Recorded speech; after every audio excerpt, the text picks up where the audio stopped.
આજે શ્રી ગણેશ ઉત્સવ સમિતિ દ્વારા ઉધના વિસ્તારમાં આવેલા ટોપ 10 ગણેશ આયોજકોને ટ્રોફી આપી સન્માનિત કરવામાં આવ્યા હતા। આ સમારોહ દરમિયાન પરમિટ કાર્યાલયનું ઉદ્ઘાટન પણ કરવામાં આવ્યું હતું।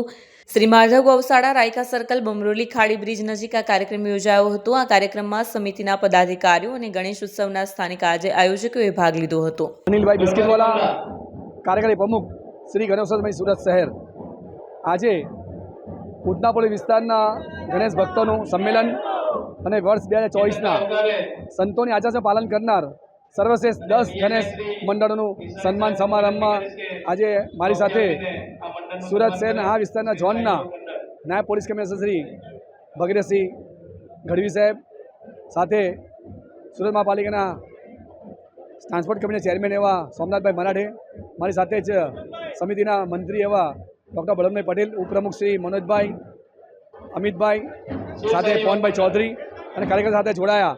અને આ ઉત્સવમાં, આવનાર ઉત્સવમાં ભગવાન ગણેશજીની આસ્થા અને ગરિમા સાથે લોકો ઉત્સવ ઉજવે તેની હું થોડું લોકોને પ્રવચનમાં જણાવ્યું હતું, બૌદ્ધિક લીધું અને સાથે સાથે આ ગણેશ ઉત્સવમાં આ સ્પર્ધા લોકો હજુ બહુ ઉત્સાહથી ભાગ લે તેના માટે આ પ્રયત્ન અમારા ચાલુ છે।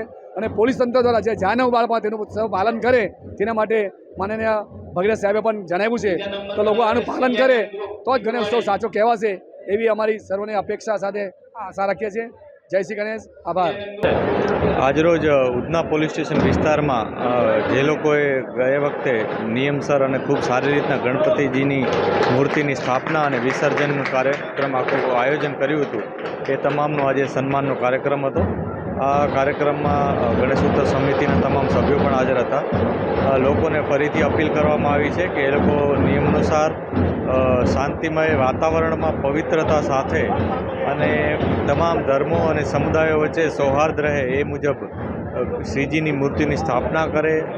એમની જે 10 દિવસ 5 દિવસ જેટલા પણ રાખે એ લોકો, અને ત્યારબાદ વિસર્જનની પ્રક્રિયા પણ એટલી શ્રદ્ધા અને પવિત્રતાથી કરે અને સારી રીતના લોકોને કોઈને પણ અડચણ ન થાય, પૂરી સેફટી રાખે અને જે નિયમો બનાવવામાં આવ્યા છે એનું પાલન કરે એ માટે અપીલ પણ કરવામાં આવી, એ માટે સમજ પણ આપવામાં આવી છે।